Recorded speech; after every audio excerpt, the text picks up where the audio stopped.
Le sélectionneur de la Guinée, Kaba Diawara, a réagi après la qualification de son équipe pour les quarts de finale de la CAN 2023. Tu veux être informé de toutes les actualités du foot et les stars du foot chaque jour? Abonne-toi, c'est parti.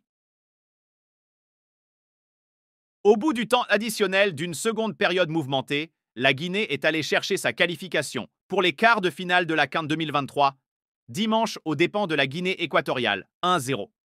Un centre parfait d'Ismaël Diakité, futur homme du match de la CAF, une tête au premier poteau de Mohamed Bayo, et le stade des Bimpé, largement paré des couleurs rouge-jaune-vert, explosait.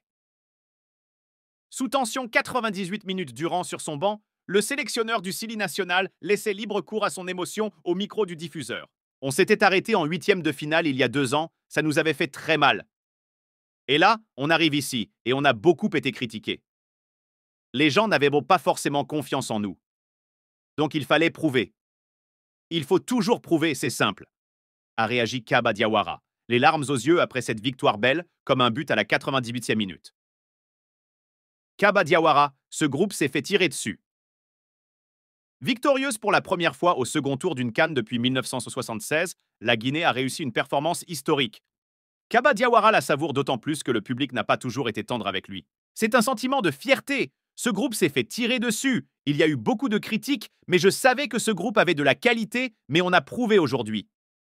Tous se sont bien préparés. C'est un groupe qu'on a construit pièce par pièce, et c'est une récompense pour eux et pour nous aussi les coachs, a-t-il poursuivi en conférence de presse avant de saluer son groupe vraiment fantastique.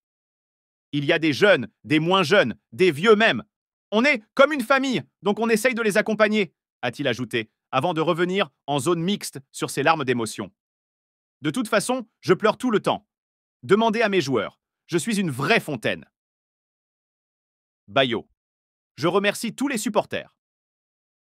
Très entouré lui aussi, le buteur et héros du soir, Mohamed Bayo pensait lui aux supporters. Venu en nombre dimanche à Ebimpé.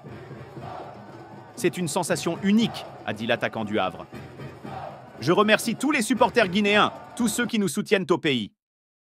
Cette victoire, elle est pour vous. Il y a encore d'autres matchs. Il faudra encore nous soutenir. Il faut croire en nous.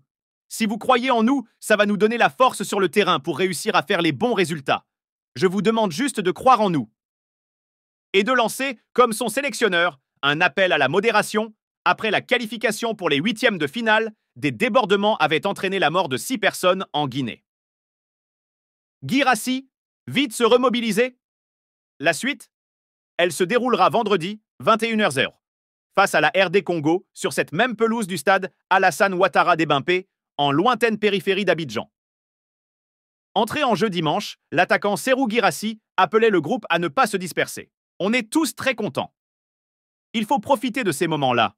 Mais après, il va falloir vite se remobiliser, parce que le match va arriver très vite, estime l'attaquant du VfB Stuttgart, conscient que son équipe touche peut-être du doigt quelque chose de grand. Il y a eu beaucoup de bonnes générations avant nous, mais qui ont toutes échoué. Mais on est des compétiteurs, il faut rester lucide, car ce sont juste les quarts de finale. Quand on pourra jouer les demis ou la finale, là on pourra parler de quelque chose d'extraordinaire. On promet de se battre jusqu'à la victoire finale. N'hésite pas d'aimer et de t'abonner pour d'autres actualités du foot chaque jour.